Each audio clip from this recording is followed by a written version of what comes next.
When did it all go wrong? Why did Arabs and Jews start hating each other? Is it because of Judaism? Is it because of Islam? Is it about oil? Money? Unlikely, as for over 1,300 years, since the very beginning of Islam, Jews and Muslims lived together in an unprecedented religious and cultural harmony in Palestine, North Africa, and Spain.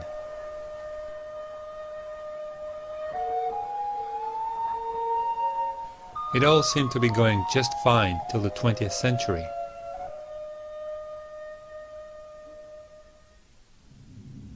But then something happened.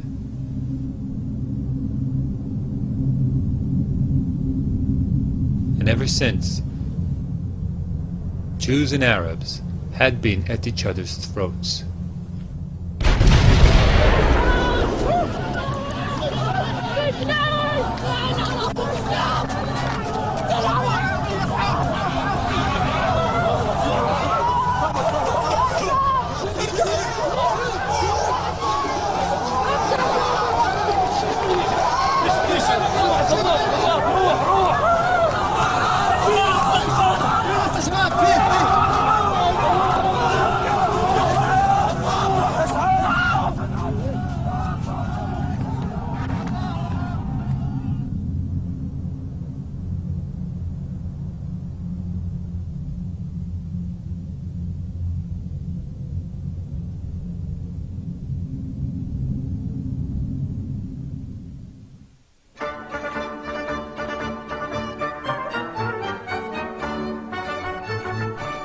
The little picturesque town of Basel, in Switzerland, have possibly something to do with how it all went wrong.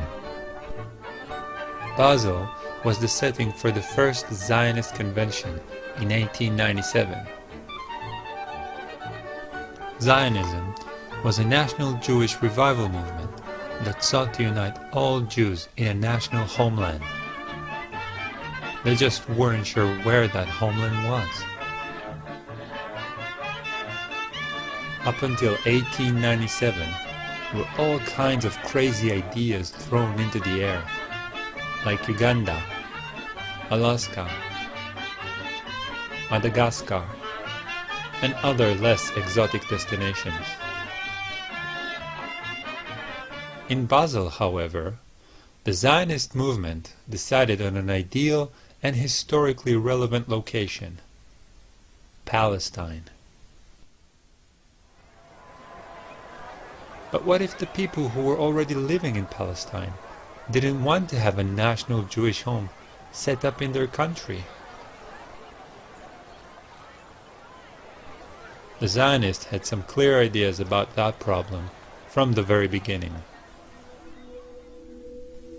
Theodor Herzl, considered to be the founder of Zionism, wrote in 1895, "We shall try to spirit away the penniless population across the border."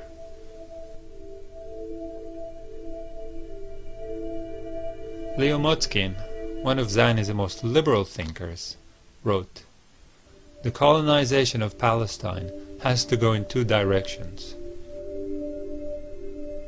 Jewish settlements in Eretz Israel, and the resettlement of Arabs in areas outside the country."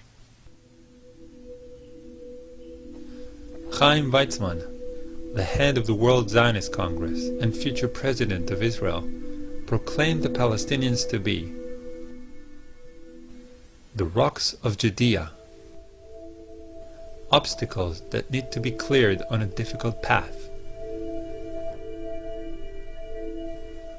Amazing how little have changed in Judea since then. The Jewish people came into this country, said this is our country, and they didn't say it's our country, but we recognize that there's another people living here. Let's see what we can work out. No, the whole idea of Israel until today is this is our country from the Mediterranean to the Jordan River, and it's only our country. It's exclusively our country. There is no other people. There's a bunch of Arabs living here, that we know. But there's no people, there's no other people with a claim to the country, with a legitimate right to the country. This is our country exclusively, and therefore, either you shut up, if you're a Palestinian, and you live in one of the little islands we'll give you, by sufferance, not by right, or get out. But back to the story. At the end of the 19th century, there were hardly any Jews living in Palestine.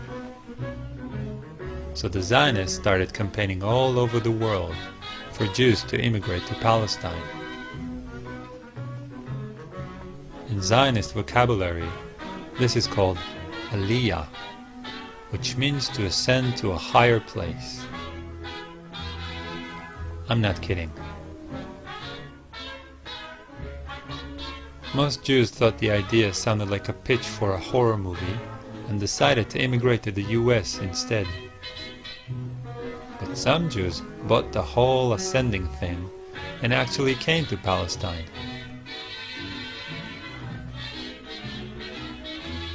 The Zionists also launched Operation Buy a State. They went and bought all the land they could from Palestinian absentee landlords.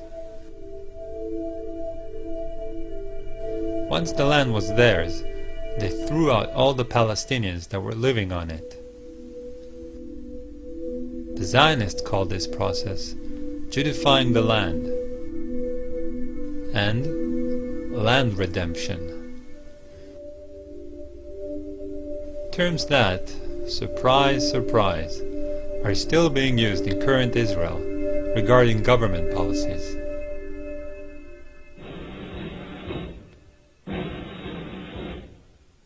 Then, in 1917, things changed. The British conquered Palestine from the Turks. They legalized the Jewish national home idea with the Balfour Declaration in the same year. Palestine became a special case because the British violated the provisions of the Mandate for Palestine, because they put the Balfour Declaration into the Palestine Mandate. You say, what did this mean? It meant that for Palestine, the wishes of the inhabitants, 90% Arab, would not be listened to, and they would not be developed for independence.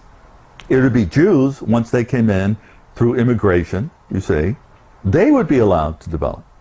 And so it's really with the Palestinian Mandate and the violation of the mandatory provisions to give the Zionists the right to create a majority of Jews to create a Palestinian state, that the real Palestinian Zionist conflict begins, with very few illusions on both sides.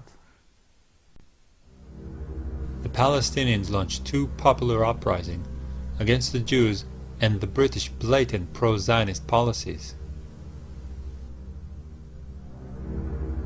The first took place in 1929 and claimed hundreds of Palestinians and Jewish lives. The second, in 1936, was practically a small-scale war between the Palestinians and the British, who were also aided by the Zionists. It lasted for 3 years, and in the end, approximately 5,000 Palestinians died. The British also exiled the Palestinians' leadership and dismantled all Palestinians' paramilitary units. The Palestinians were left defenseless and leaderless. Most of the Israeli commanders have studied the British reaction to the Palestinian revolt in 1936 and 1939, which became the manual book of what to do to the Palestinians in case of resistance. In fact, most of the atrocities you read about, and I'm sure most of you in this place know about it, most of the atrocities that you enlist as severe violations of human rights and civil rights in Palestine today. Most of these violations were invented not by a Jewish Zionist mind, but by British mandatory authorities in the war against the Palestinians between 1936 to 1939. Examples: the idea that you demolish houses of people is a British invention. The idea that in order to make a search memorable to people, you destroy a house and then you move to the other house, and then to the other house, and then to the other house, was an invention by British officers on the ground. The idea that you shoot people without warning them, or you arrest them without trial, it's all from the reservoir of the mandatory anti-Arab, measures in 1936 to 1939. But of course the Israelis added their own brutal and callous ideas as the occupation continued. Then, in the 1940s, the cards turned.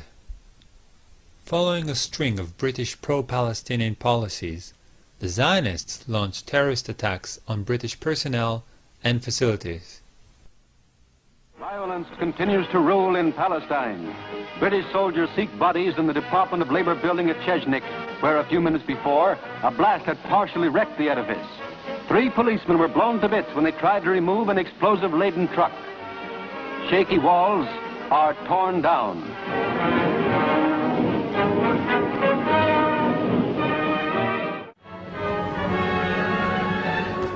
After a bomb explosion caused by terrorists on the British headquarters at Jerusalem, one entire corner of the King David Hotel, a building of 7 stories, was razed to the ground. The stone floors were cut. 88 innocent people died, and a good deal of the British High Command was wiped out. Their goal was to drive the British out of Palestine. The mastermind of the King David bombing was Menachem Begin. He would become Israel Prime Minister.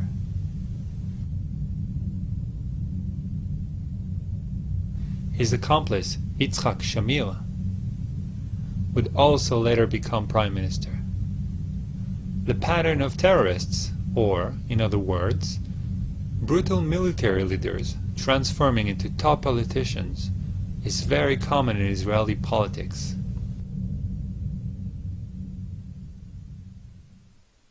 At this point, the British have had enough, and they transferred the matter of Palestine to the UN. The United Nations sent a committee to evaluate this in the summer of '47, and they recommended partition. And the Zionists eagerly accepted this, and the Palestinian Arabs didn't, because they were still 2/3 of the population, and they felt this was unjust. But nonetheless, this partition, which was approved in the UN after Thanksgiving in 1947, officially recognized 2 states. In 1947, the Jews owned 5.8% of the land. In the UN partition plan, the Jews ended up with 56% of the land, almost 10 times of what they actually owned. The Palestinians had half of their land stolen right under their noses. Their population was split into 2, half of it living in the Zionist state as a minority. Even in the borders of the Jewish state, the Jews owned only 11% of the land. The United States? Yes. Yugoslavia? Abstain. The resolution of the Dutch Committee for Palestine was adopted by 33 votes, 13 against, 10 abstentions. Why would the UN be so blatantly pro-Zionist? To not underestimate the power of guilt. Anyone heard of the Holocaust? The UN sought to compensate the Jews over the deaths of 6 million Jews in World War II.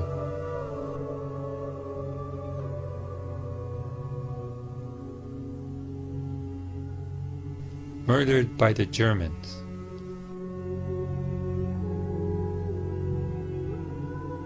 And they decided that the Palestinians should pay for it.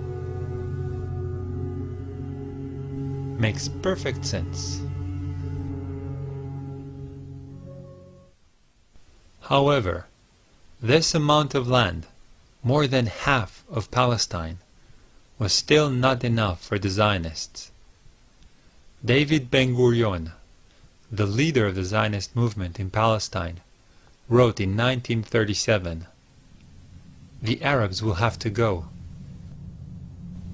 But one needs an opportune moment for making it happen, such as a war." The Palestinians had no desire to fight the Zionists or start a war. They were used to living under different sovereigns for hundreds of years: Egyptians, Turks, British, and now the Zionists. In 1948, Ben-Gurion tells the Jewish Agency executives, "I believe that the majority of the Palestinian masses accept the partition as fait accompli, and do not believe it is possible to overcome or reject it. The decisive majority of them do not want to fight us."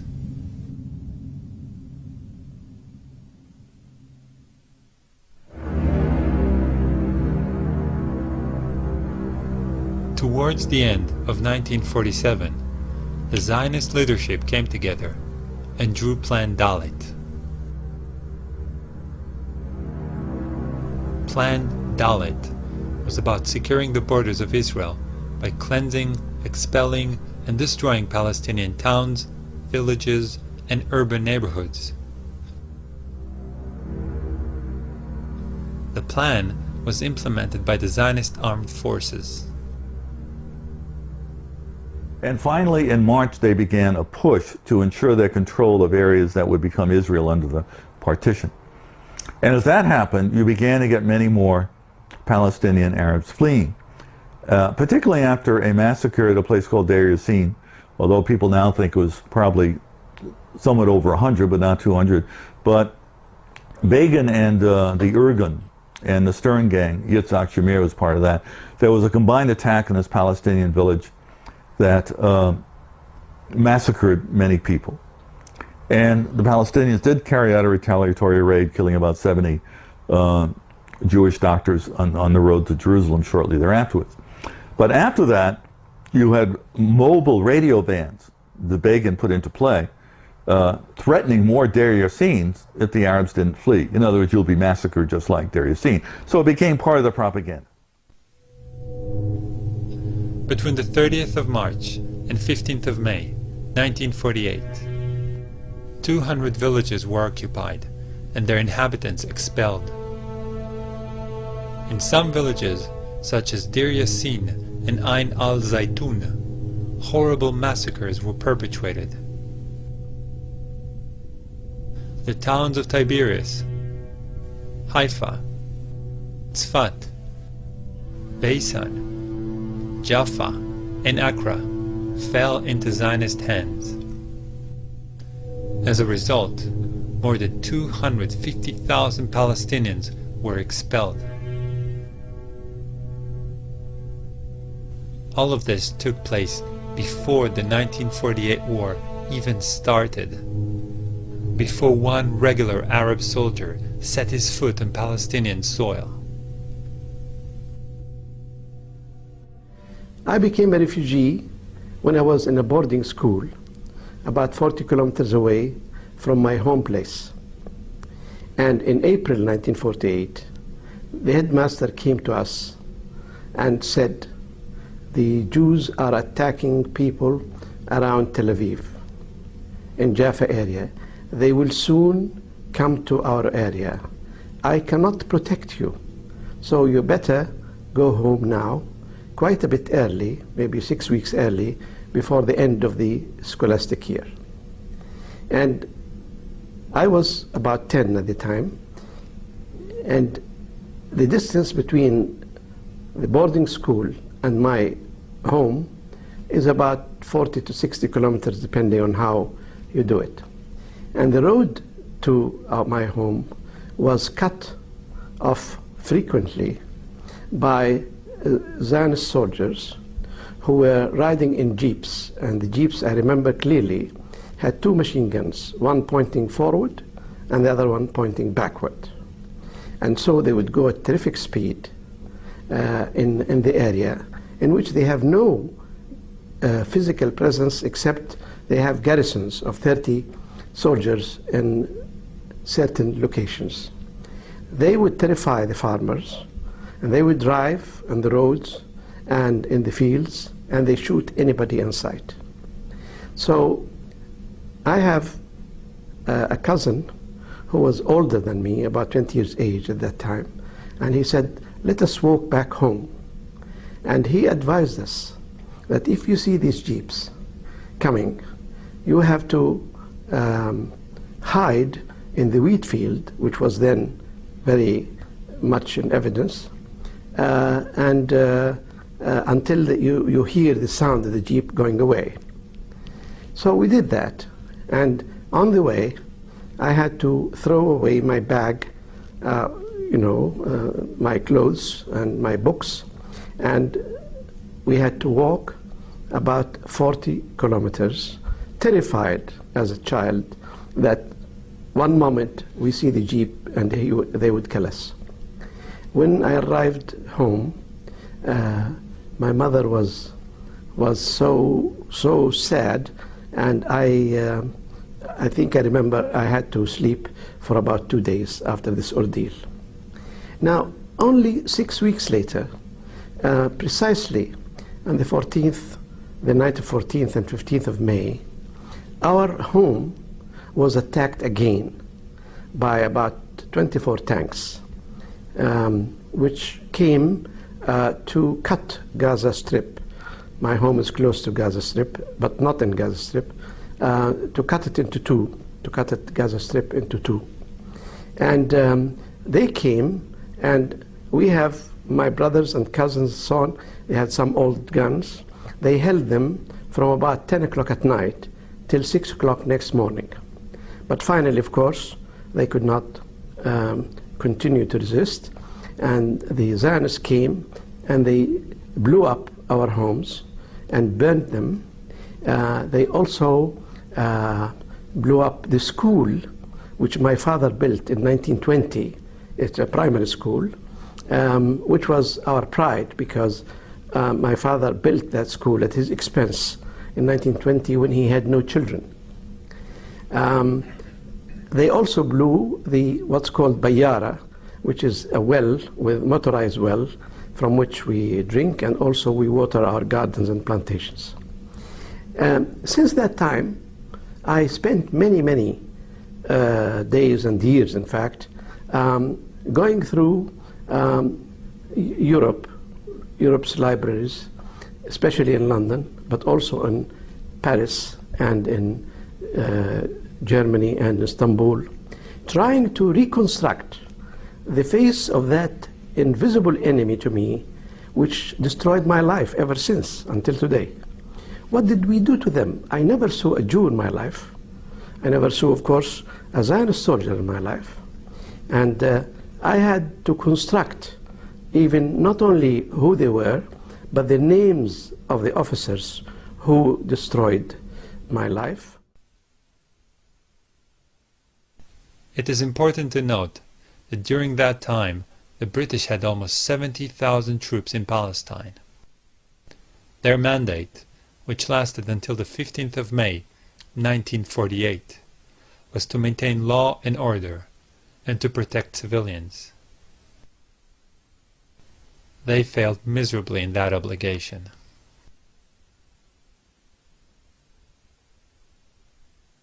While the ethnic cleansing of Palestinians was going on, the Zionists were busy announcing to the world that a second Holocaust was imminent. The Jews were about to be overrun and thrown into the sea. At the same time, in February 1948, Ben-Gurion wrote to his foreign minister, "We will be able not only to defend, but also to take over Palestine as a whole. I am in no doubt of this. We can face all the Arab forces." Confident of their victory, the Zionists declared independence on the 14th of May, 1948. And Ben-Gurion became the first prime minister. On the 15th of May, 1948, 7 Arab countries declared war on Israel and invaded Palestine. In a joint public statement, they explained their reasons. The Zionist aggression in Palestine resulted in the exodus of more than 250,000 of its Arab inhabitants, and in their taking refuge in the neighboring Arab countries.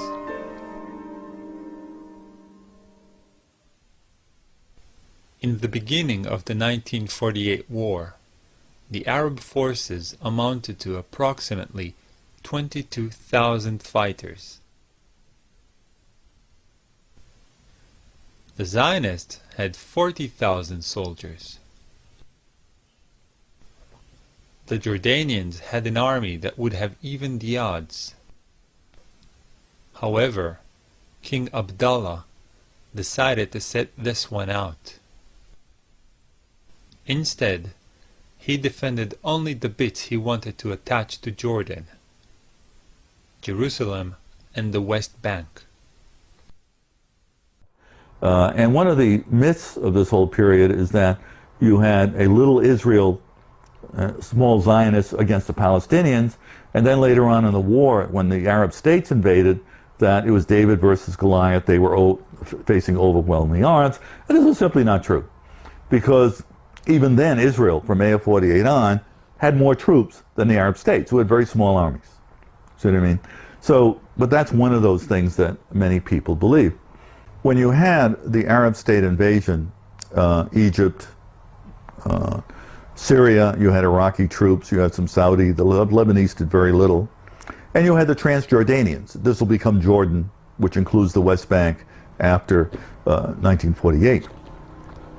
Well, when they invaded, there was no coordination, because no one trusted Abdullah of Transjordan, because he had been dealing with the Zionists in sort of what we might call a non-aggression pact. Although many Israeli historians deny this vociferously, there clearly were discussions and agreements. And although maps show that when you have this attack, you have what we call a Transjordanian attack against Israel, in fact, there was really no attack per se. They were holding on to positions in the West Bank, but where you did have conflict was over Jerusalem. But the Israelis were able, the Zionists, well, they were Israelis after May 14th. When they were confronting the Egyptians, for example, or other people, they really didn't have to worry about their backs in terms of where the Jordanians were, because the Jordanians weren't going to attack them. While the war was going on, the Zionists increased their ethnic cleansing operations. Villagers were expelled en masse, and massacres occurred in many places. The villages of Hula, Saliyah, and Bassa were but a few to suffer such atrocities during 1948.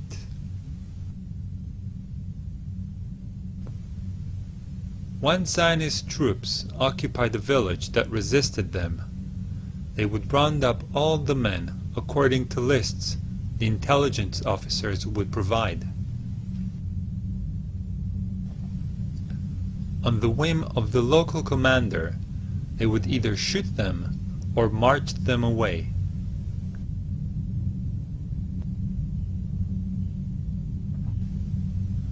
The biggest expulsion and massacre happened in the city of Lid Ramle. 50,000 people were expelled from the city in a single day. 426 men, women, and children were killed by the Zionist forces.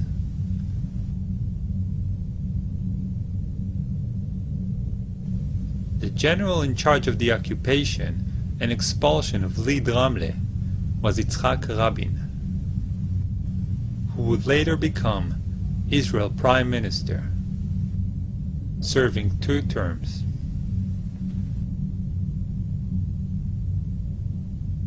In 1948, the Chicago Sunday Times reported on the Israeli tactics. Practically everything in their way died. Riddled corpses lay by the side of the roads. The New York Herald Tribune wrote, "The corpses of Arab men, women, and even children strewn about in the wake of the ruthlessly brilliant charge."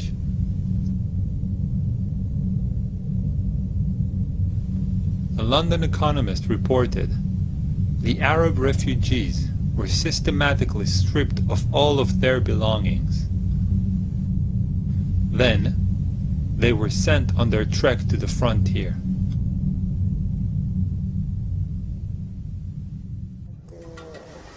بدهم يطلعونا صاروا يطخوا. نحن آخر إشي طلعنا على الأرض قعدنا برا وشتاء بتشارين شو شتاء عنا شتاء ما بدناش نطلع، ما بدنا نطلع. اجوا صفونا، انا بحكي عن بيت اهلي يعني، صفونا كلياتنا هيك وبدهم نرجعون. صرخت لهم امي قالت لكم دخلكم، نحن بنطلع بنقعد بالشتاء برا وما تقتلوش. فاتوا على البلد هاجموها اخر هجوم، لاقوا غير الختياريات ما كانوش كم وحده. هسه متخبيات بالبلد محل هيك تبان هذا بحطوا فيه تبن للبقر بخزنوا. هسه متخبي هو مع الختياريات، ولد عمره 16 سنة، ياسر علوطي اسمه، كانت دارهن هون عند حارة المنزول. هسه اطلعوا معهن مع النسوان، طلعوهن لما استهدوا عليهن، طلعوهن هن ماخذينه لغاد شوي طاخينه. كيف كانت البلد لما رجعتي؟ متذكري كانت فاضي؟ شو وهري، شوف عم بقول لك اول ما رجعت فتنا الطريق من هون ماشيين، وميلت على هذا البيت اشوف شو صار فيه. بعد القتلة في الارض والكلاب عم تاكل فيه، كان طفل بين ايديهم ياكلوا فيه. فاتت وراي مرت خالي قلت لهم لك اطلعي شو هتشوفي، بتقدريش يا كثير تنغلبي، قالت لي الا تفوتي اطلعي. قعدت مدة احلم فيه هذا الولد كيف كانت شكلته. The Arab armies succeeded in occupying several remote Jewish settlements for a few days. They also successfully attacked army convoys. But the final victory, unsurprisingly, belonged to the Zionists. They conquered 80% of Palestine, destroyed 531 villages, 11 urban neighborhoods and towns. Approximately 750,000 Palestinians were ethnically cleansed and were forced to leave everything behind as they fled for their lives.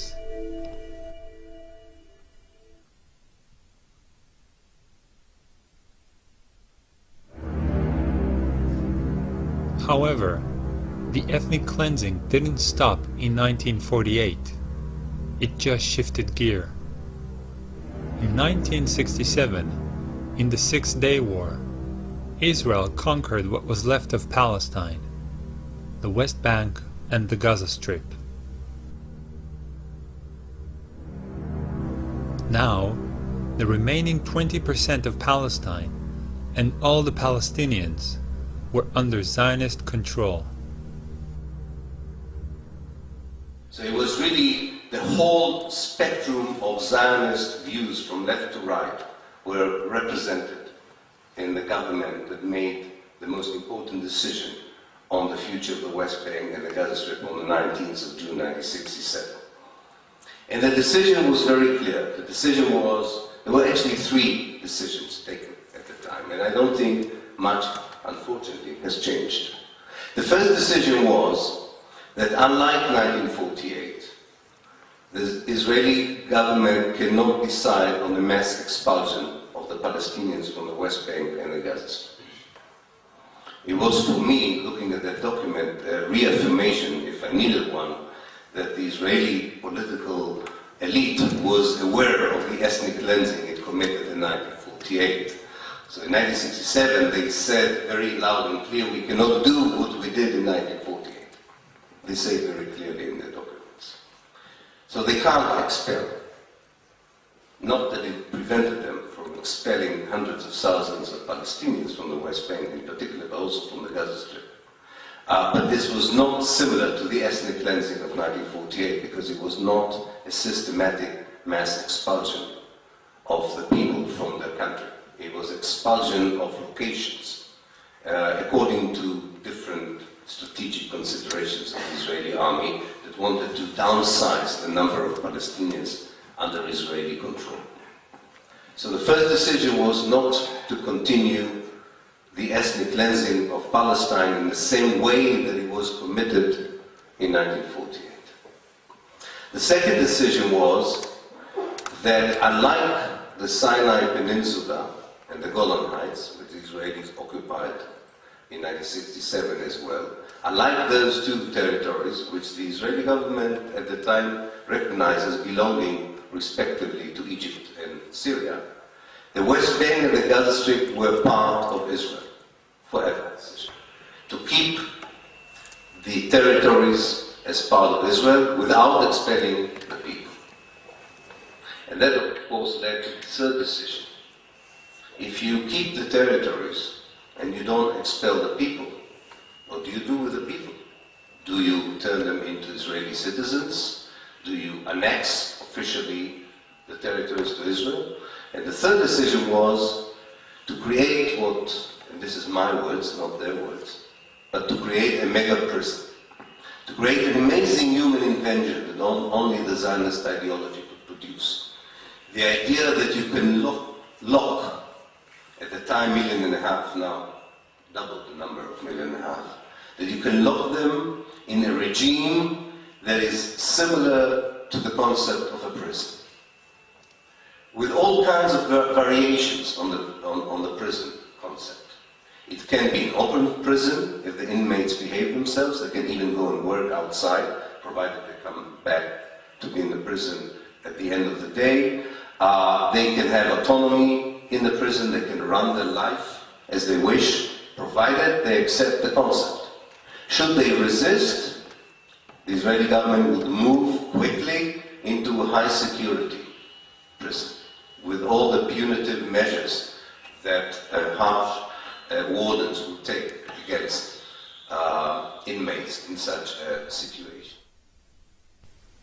Under the army's protection and with the government's aid, Israeli settlements were erected in the West Bank and Gaza Strip. Today, they cut through the Palestinian land and keep spreading. Some of them, like Ariel and Ma'ale Adumim, are already considered to be cities.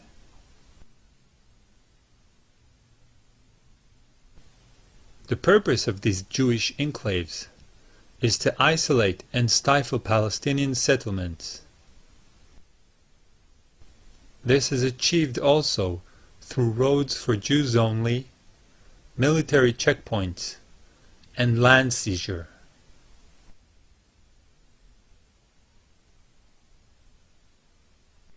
But we want a Palestinian state, the Bantustan, because we have to relieve ourselves of the Palestinian population, but it can't be a viable state.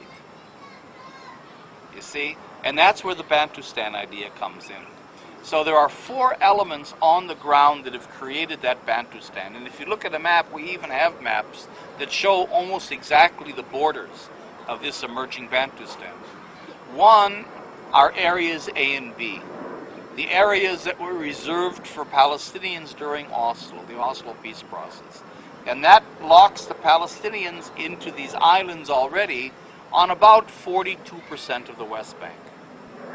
Then, in addition to creating the contours of the state by areas A and B, Israel has created massive settlement blocks. 7 settlement blocks, not just discrete individual settlements, but 7 blocks that are consolidated, that then divide those areas A and B into islands, create Israeli corridors in between, and those settlement blocks will then be annexed to Israel. So Israel will essentially occupy 90% of the country, and the Palestinians will get 10% of the country in little tiny islands. That's the idea. That's the second element. The third element is the infrastructure. In other words, that Israel is building, with American, almost total American support, a $3 billion system of bypass roads and highways throughout the occupied territories that then link them physically into Israel proper. So that you create in the country, it's already been done pretty much, one urban fabric where the settlement blocks are an integral part of the metropolitan areas of Israel itself. One highway grid in which the bypass roads and highways of the West Bank and Gaza are integrated into those of Israel. One electrical system, one water system. So you create a situation on the ground where it's impossible to detach meaningful territory from Israel for a Palestinian state. That's the third element. And the fourth element is the wall that's being built. The wall that's being built that Israel calls a fence, because in some parts it's a massive fence, but when it comes to Palestinian populated areas, it becomes a wall. It's a wall twice as high as the Berlin Wall.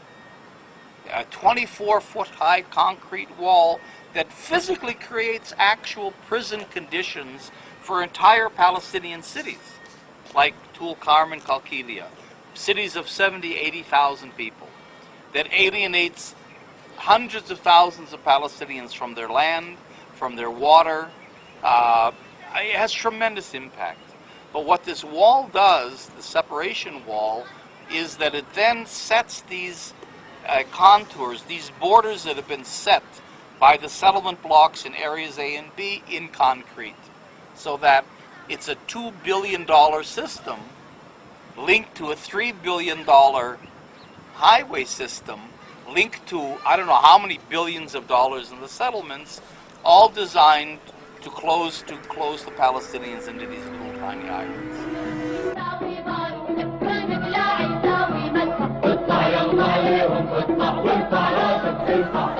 The Palestinians rose up against the Israeli oppression in 2 popular uprisings, or intifadas. The first started in 1987 and ended in 1993. The Palestinians stood up to the Israeli oppression, extrajudicial killings, mass detentions, house demolitions, deportations, and land seizure.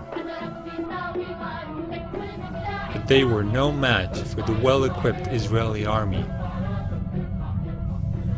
Over 1,100 Palestinians died during the uprising, and many more were imprisoned or expelled. The first intifada was put down by the Israeli government with so much brutality that the UN condemned Israel for violating the Geneva Conventions. The intifada succeeded, however, in bringing the Palestinian case to the attention of the world. It also heralded the schizophrenic path that the Palestinian resistance would take from now on. While peaceful, non-violent demonstrations were conducted, suicide bombers entered Israel and blew up buses packed with people.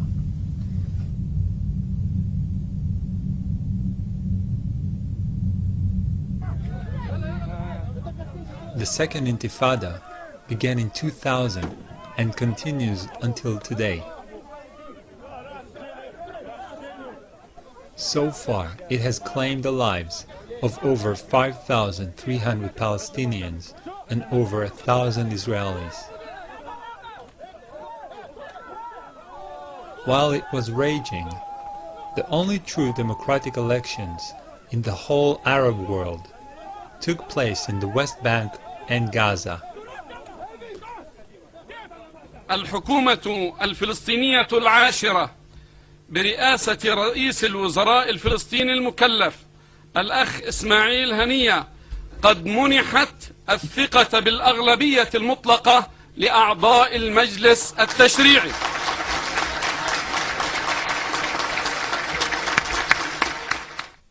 Frustrated with their corrupt, stagnant government, Palestinians voted for the radical fundamentalist Muslim party of Hamas.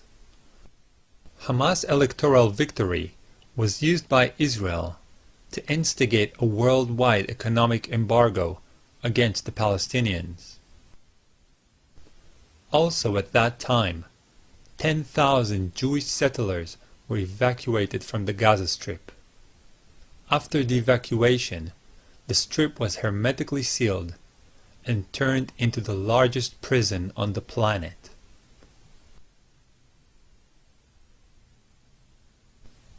Israel controls all sea, land, and air access to Gaza. It regularly cuts off all food, water, and power supply to the strip in order to punish the population for their defiance. In response to bombing by F-16 jets and Apache helicopter gunships targeted assassinations, Palestinians fire homemade rockets at Israeli settlements.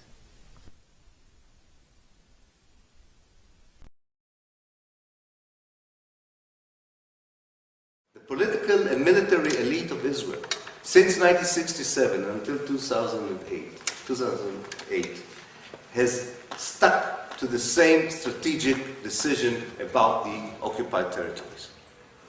That this area cannot be annexed to Israel as long as it has a large Palestinian population in it. This hasn't changed. This is still what Israel is all about when it comes to these two parts of Palestine, the West Bank and the Gaza Strip. Secondly, that the Palestinians can at best have an open prison concept that would even be called a state, that's okay, as long as they accept a total Israeli control of their life through a bureaucracy that runs every aspect of their being and existence, where the main coin or the main trading card is collaboration with the bureaucracy in return for opening a kiosk, a business, going to university, being appointed as a teacher, going abroad, moving from one village to the other. This is the main formula. But it was decided upon in 1967, not contrary to what we hear today, that these are all Israeli measures that are countering Palestinian terrorist attacks or violence. It's quite amazing how the history documents show that all these supposedly retaliatory Israeli actions were Israeli decisions against which the Palestinians retaliated, not the other way around, including the wall. The wall was already decided upon in 1967. The wall was not built as a reaction to the suicide bombs. The wall was a natural consequence of the mega prison. Once it was clear that the Palestinians, by and large, are not happy with the mega prison, or they took them 20 years to show it, doesn't matter, but it was very clear. So, in this respect, this is the second thing, is that the Israeli policy is about maintaining, perfecting the mega prison. And the inevitable happened. It really looks like a prison. It didn't look like a prison in 1967. It looks like a prison. The bureaucracy became real prison wardens. They were not to begin with. And finally, and with this I would end, The greatest, maybe, Israeli success, which I hope this meeting and others would prove that this is a failure, but it is not yet a failure. The greatest success is that 41 years onwards, these Israeli policies are not known. Definitely the fact that they were taken in 1967 and hasn't changed is not known. And that the Israeli, very simplistic to man, not very sophisticated, very transparent lies about what they are doing, that any intelligent person could easily decipher and expose for what they are still being repeated by the mainstream media in the West, including The Guardian, by all the mainstream television networks, including the BBC and ITV and Sky News and what have you, and is accepted by all the political elites of the West, including, of course, the British government. Today, Israel continues to steal Palestinian land in order to build more and more settlements. The security wall that Israel erected is instrumental in this, as it encloses a large portion of the West Bank's most fertile land. $3.5 million Palestinians live as virtual prisoners. In the eyes of the Israeli state, they have no basic human rights. Israel kidnaps and imprisons Palestinians on a daily basis. There are over 10,000 Palestinians in Israeli prisons. Men, women, and children are killed almost daily for opposing the occupation.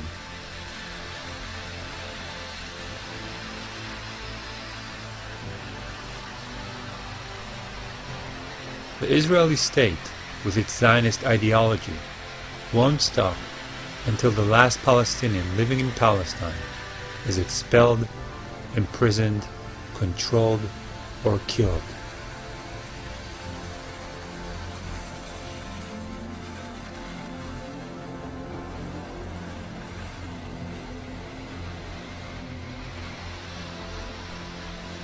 The Palestinians who live in Israel are treated as second-class citizens. They are excluded from the society and are subjugated by racist policies. Now we're starting to see the settlement. This is the beginning of the settlement to be. They gave it in the name of Kidmat Zion, which is a very religious name. And it is to absorb around 250 housing units, which means nothing less than 15,000 new settlers. The settlers who moved here are members of the fanatic ideological settlement movement called Gush Imunim. So those are the new neighbors that we have, the fanatic ideological settlers. And you can see that they have not just the army to protect them and to enslave them, but also they have special guarding agents that are sitting on top of their house. So we see that sometimes when the women are getting down to throw the garbage, she has a bodyguard in front and a bodyguard behind. When the women and their children are moving out of the neighborhood, there is a bodyguard car in front and a bodyguard out behind. And those bodyguards, by the way, are not paid by the government. They are paid by my taxes as a taxpayer, because these are private security companies that are, paid by my taxes for special requests based on security needs. And of course the security needs are not to protect me as a taxpayer, but to protect the illegal settlers that are moving on my land against my will.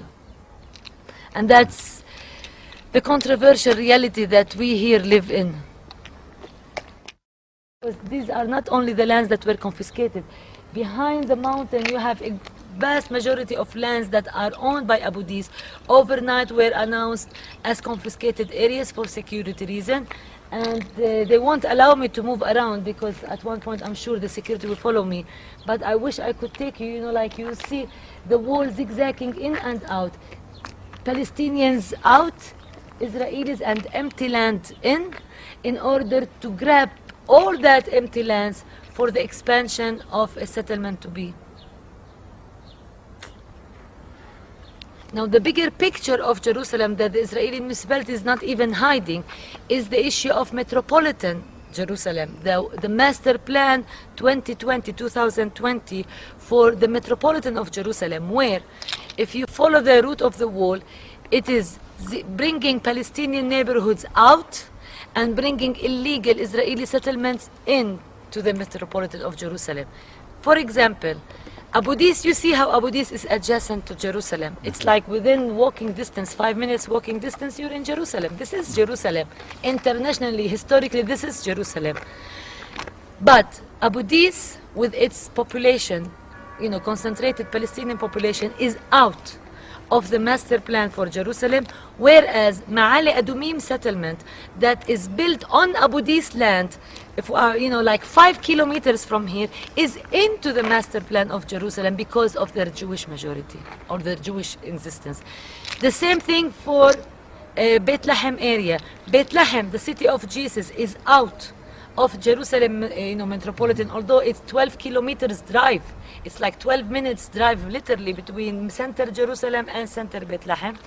But because it's concentrated Palestinian area, it is out of the metropolitan of Jerusalem.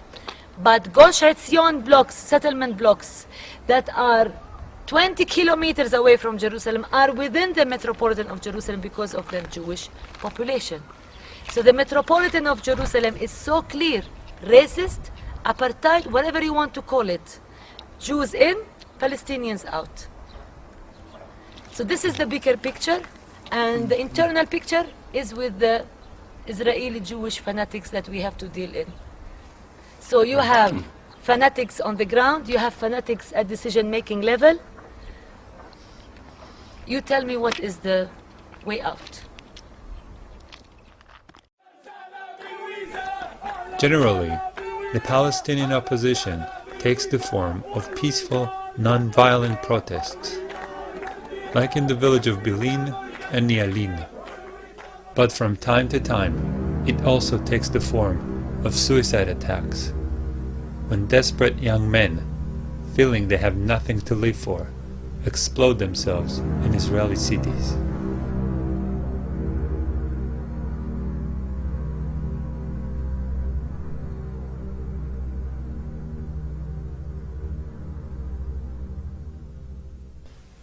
There is no opposition to Zionism in Israel. There are only small, insignificant groups that remain almost invisible and ignored in Israeli society. And their focus is almost exclusively on the West Bank occupation and the Gaza siege. None of the existing peace organizations in Israel is concerned or even interested in the real causes of the conflict.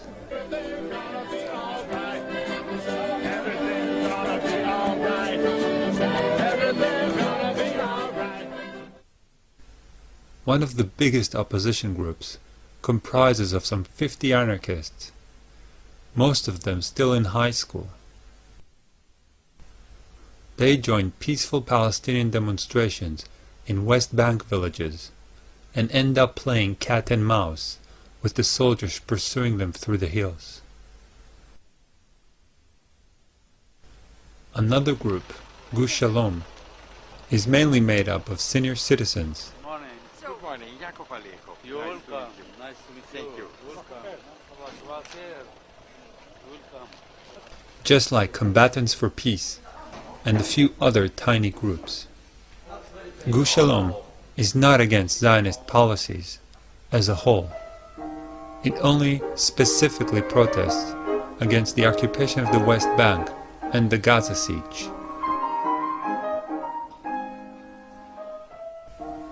In this situation, it is hard to even determine how positive the impact of those leftist organizations is. After all, their very existence convinces most Israelis and the world that Israel is an open, free, democratic state. The real, desperately needed discussion about the ultimate fate of the remaining Palestinians simply does not exist.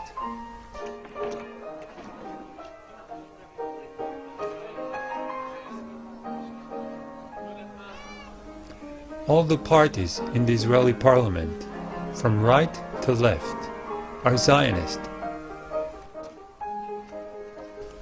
In Israeli society, and increasingly in the outside world, it is only permissible to question the occupation of the West Bank and the Gaza siege. Anyone who questions the occupation of Palestine and the catastrophe Zionism brought on Palestinians is ostracized, silenced, called an anti-Semite, or, in case of a Jew, a self-hating Jew.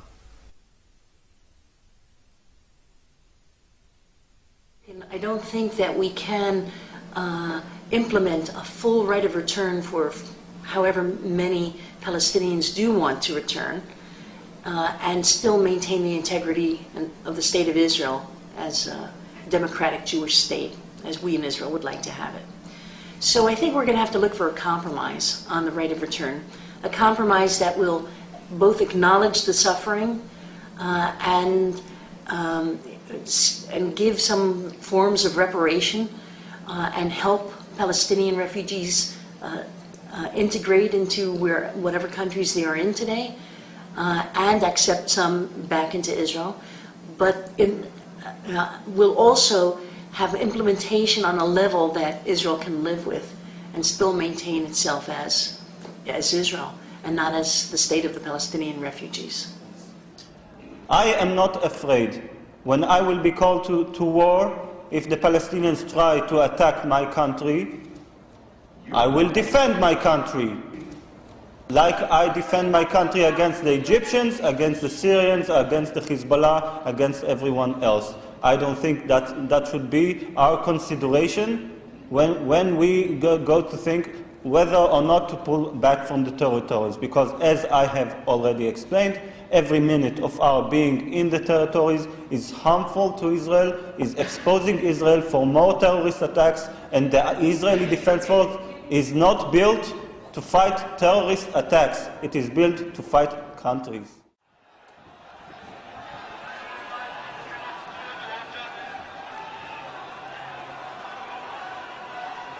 Activist groups everywhere, of all faiths and none, who campaign for justice and peace, need to ask themselves some uncomfortable questions about how effective really they have been, and more to the point, what they must do to be more effective. In my view, there are two political realities to be faced.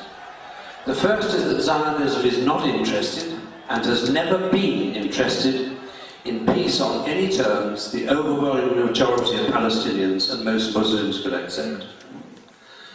The second is that the governments of the major Western powers are never ever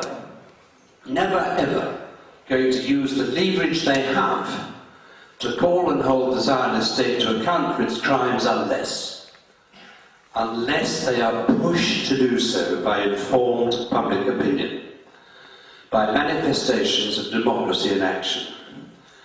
Now, as I said on this very platform in November 2006, and I think it bears repeating, the problem throughout the mainly Gentile Judeo-Christian world is that the citizens of nations, generally speaking, are too uninformed to do the pushing. In fact, they are not only underinformed, they are misinformed, conditioned, one could even say brainwashed, to accept a version of history, as Moshe mentioned, which is simply not true. And this has happened in large part because the mainstream media, like almost all politicians, is terrified of offending Zionism. Now it follows that if governments are to be pushed to do what is necessary to bring the conflict in and over Palestine to an end, if, in other words, the citizens of nations are to be empowered to take part in informed and honest debate, to make democracy work for justice and peace, it follows, I believe, that there is an absolute first requirement, and that is the liberation of the citizens of the Western nations. liberation from the tyranny of Zionism's propaganda lies, upon which the first draft of Judeo-Christian history is constructed. The good news is that the tools to make this liberation possible are now available. They are books which expose Zionism's version of history for the propaganda nonsense it is. The core essence of this nonsense is that there was no ethnic cleansing of Palestine, that poor little Israel has lived in danger of annihilation and driving into the sea of its Jews, and that Israel had no partners, Palestinian or Arab, for peace. Israel's existence has never ever been in danger from any combination of Arab military force, and that Zionism's assertion to the contrary was the cover which allowed Israel to get away where it mattered most with presenting its aggression of self-defense, and itself was the victim when actually it was and is the oppressor.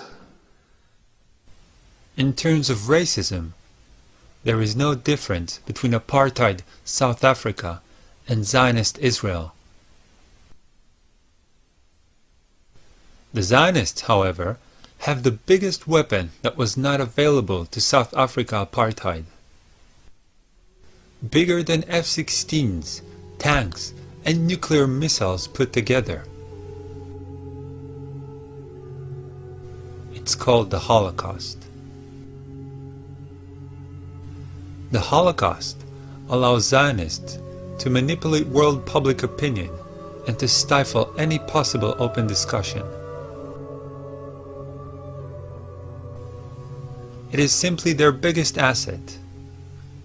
Today, to be an anti-Zionist is construed as being anti-Semitic, and to be anti-Semitic can send you to prison in Europe.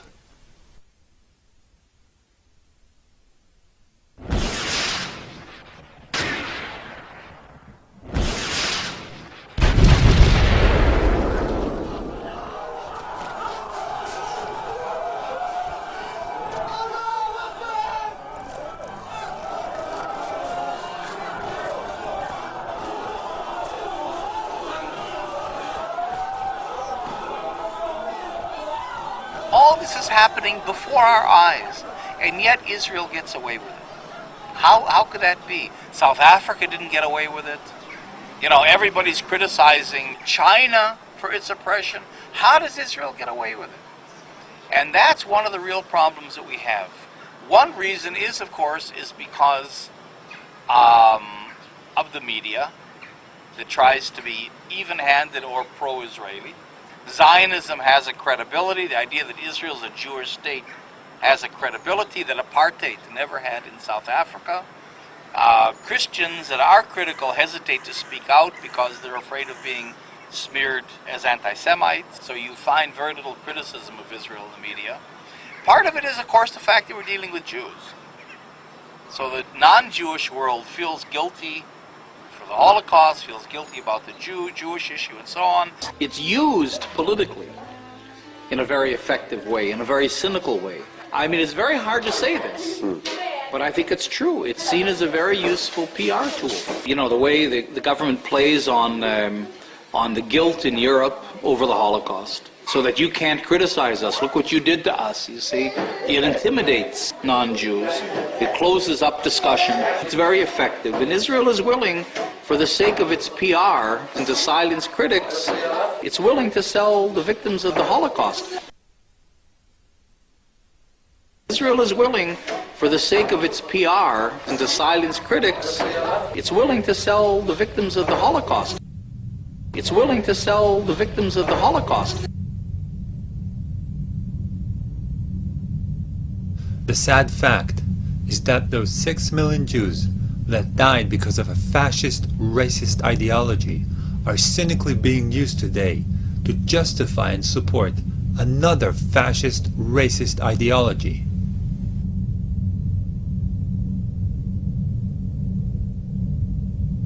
As most of my family, on both sides, were amongst the victims of the Holocaust, I withdraw my permission from Israeli government and Zionists worldwide to use their death in such a hideous way.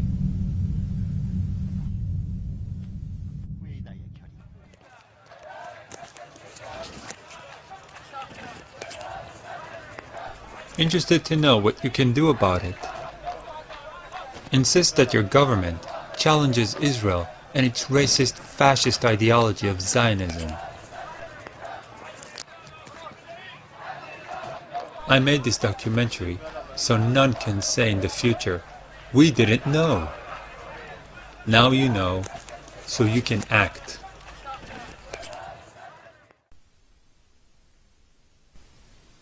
I also made this documentary because I have a huge debt to the Palestinians. One part of the debt is simply growing up in Israel.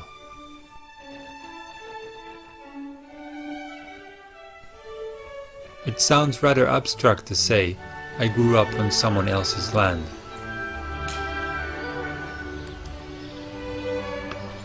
It is more to the point to say that I grew up in a block of flats in a suburb built on once beautiful olive and orange groves.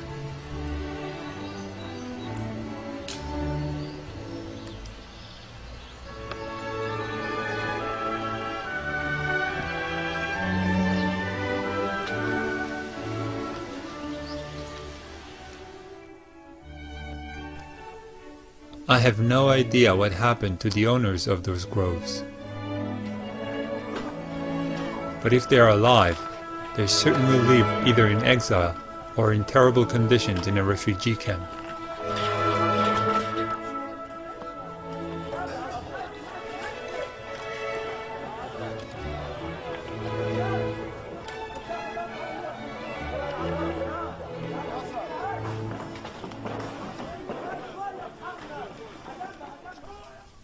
Another part of my debt is taking an active part in the occupation as a paratrooper and reserve soldier.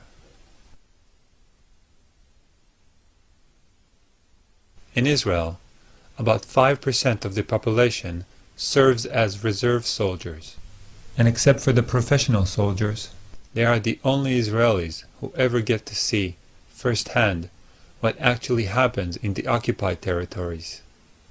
The rest of the Israelis see only army-controlled glimpses on television. Being part of that 5%, I saw occupation from close, and I will never take part in that again, even if it means going to prison for desertion.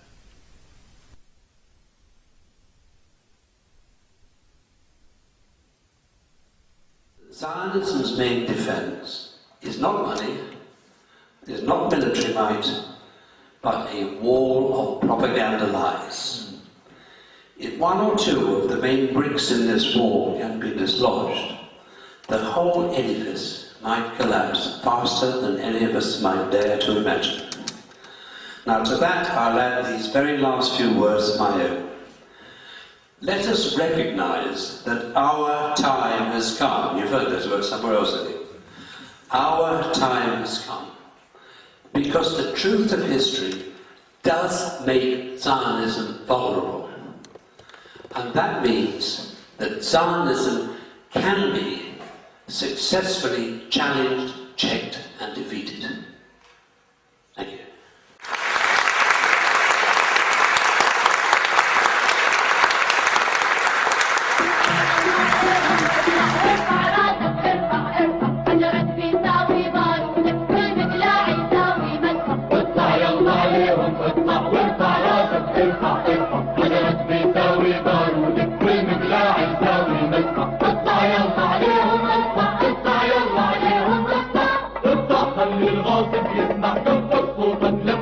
مهما عطشنا أو جوع نموت نموت ولا نرفع اطلع خلي الغاصب يسمع كبر صوتك لما بيسمع مهما عطشنا أو جوع نموت نموت ولا نرفع اطلع يلا عليهم اطلع وارفع راسك ارفع حجرك بيساوي بارودك والمقلاع يساوي نصك اطلع يلا عليهم اطلع وارفع راسك ارفع حجرك بيساوي بارودك